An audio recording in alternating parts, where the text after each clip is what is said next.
It's good afternoon now. Time change still throwing me off a little bit. I want to just point out this is the years of work that kind of describes what we're talking about here. So there's been a lot of people along the way that have collaborated with us to do some of the things that we've done here. So this is just actually the subset of people that we've worked with over the years.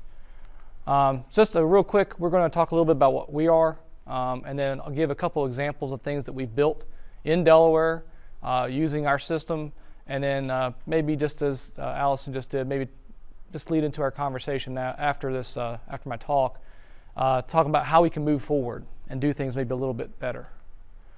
So SEMA, it's a new center at the University of Delaware. It's a Center for Environmental Monitoring and Analysis. It combines both of what we do.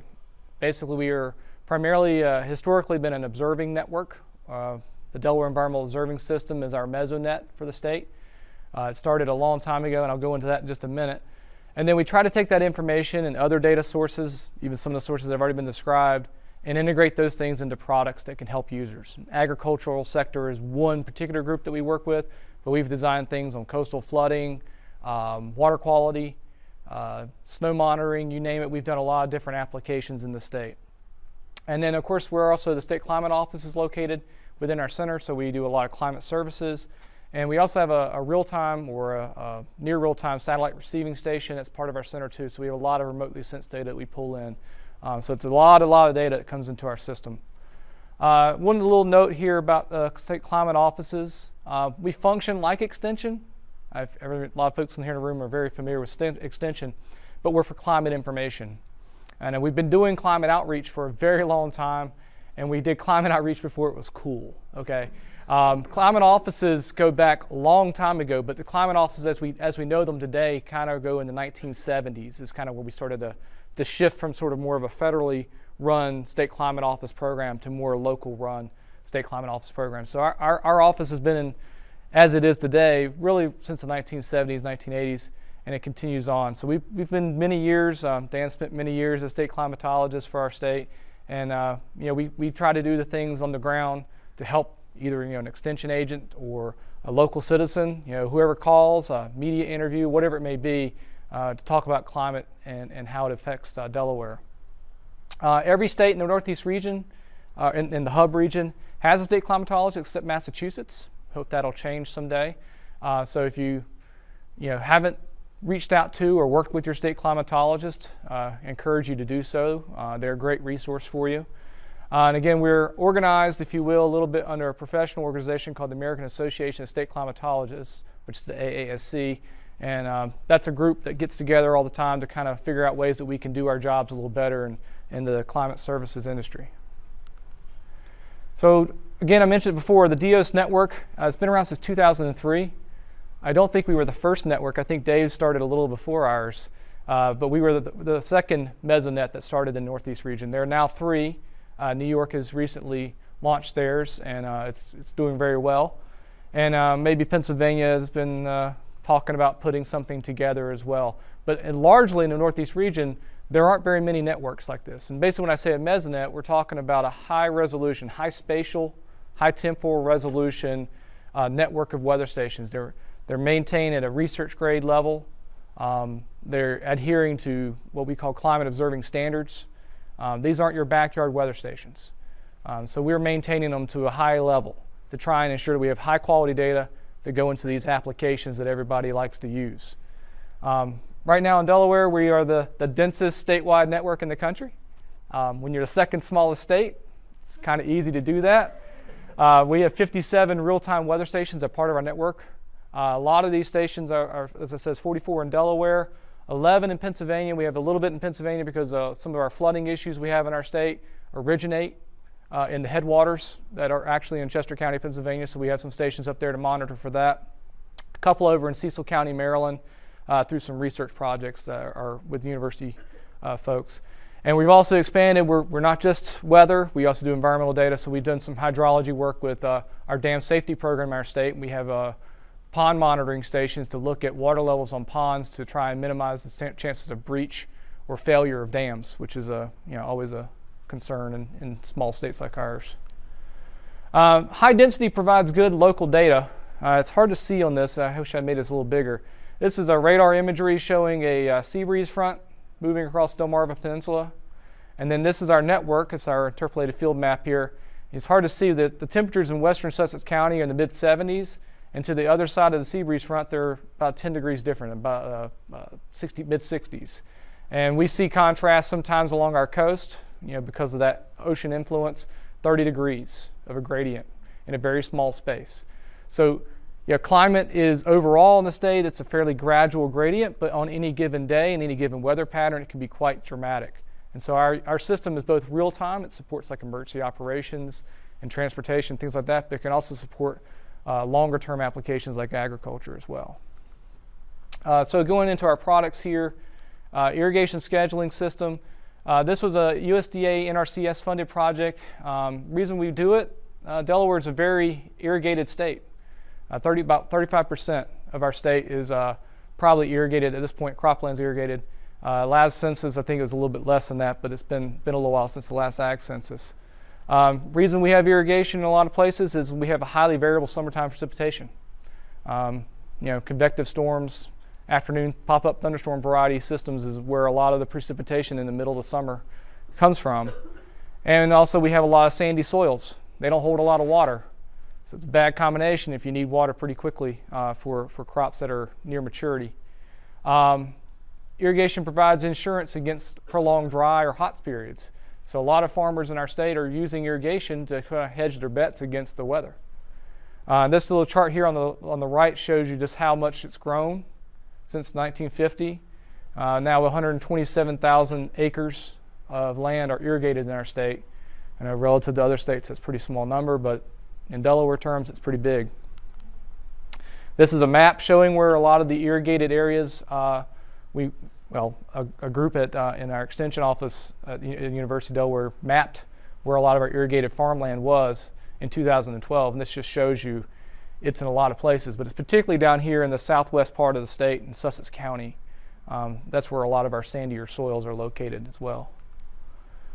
So the DEM system, what it does is the user goes into the system, farmer or crop consultant. We give them an account. They can then go in and see what the crop water management conditions are for their fields.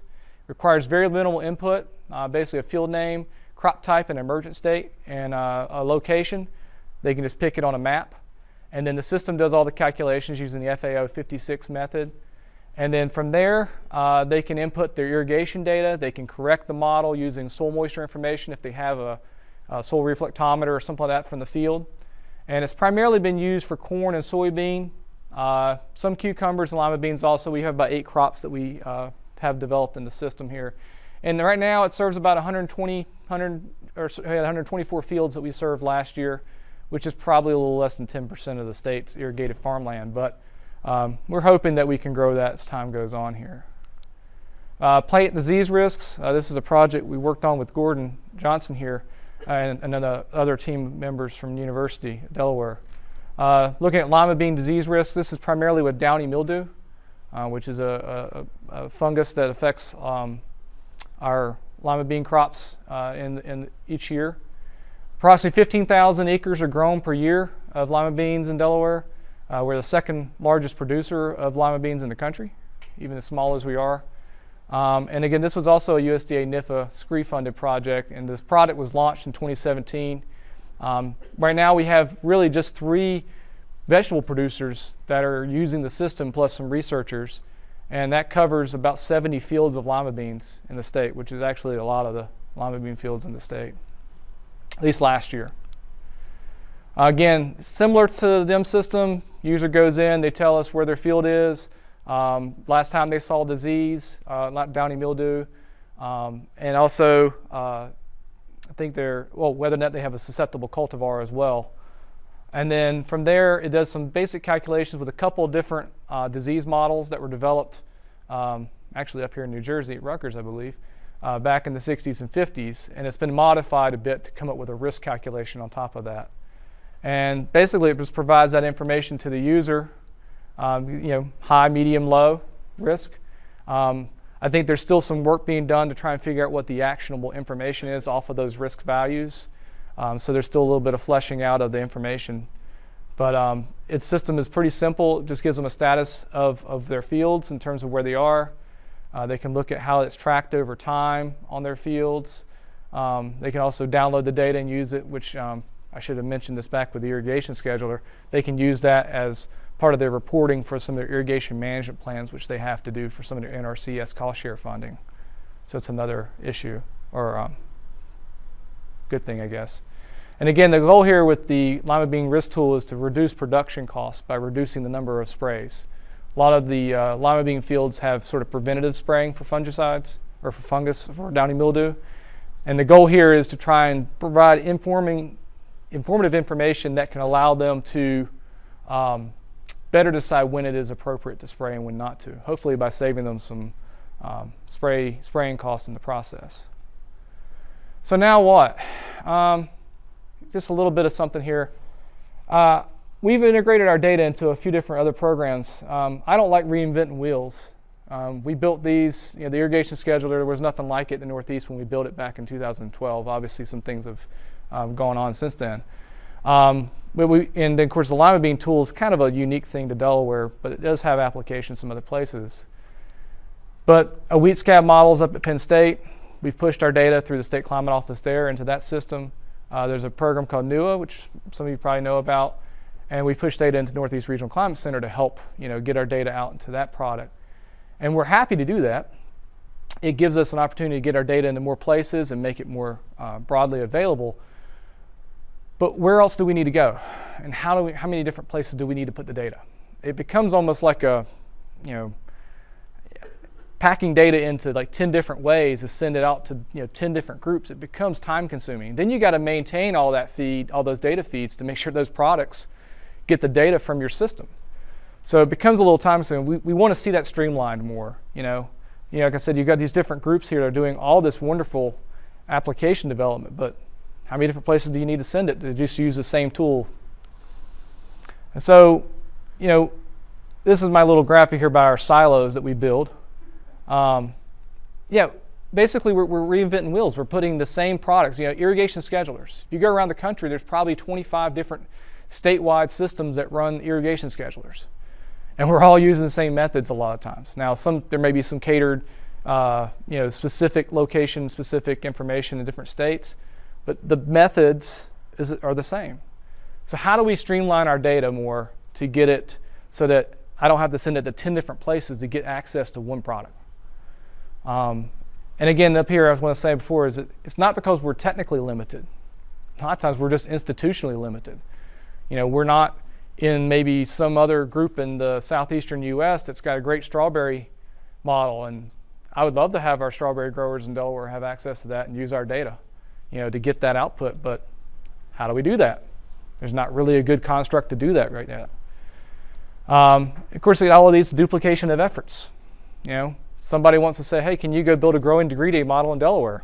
Well, sure, we could, but why? That's the question. Another big issue with all this is as a data provider in Delaware, our network costs a lot of money to run.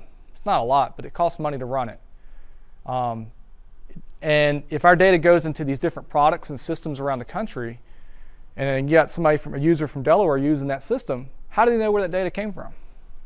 Farmers always talk about how, do people really know where their food comes from, right? Well, do you know where your data comes from? Because if you just take any old data to try and put into your model, they say is bad data in, bad data out, basically. And that's the problem. We don't want to do that. We want to basically be able to provide the high quality data that's going to give you a good quality result. So this is why I say, where does your data come from? And to Allison's point, she already kind of hit on this, and then I'll end so we have a few minutes to talk about things, is how do you pay to keep these applications going forward? We get these grants to go out and put these products together. We work with some cooperators maybe to build something, but there's not an easy way to necessarily figure out how to get that information or those systems to be maintained going forward. So it's always a challenge there. And that's it. I'll stop so we can keep going.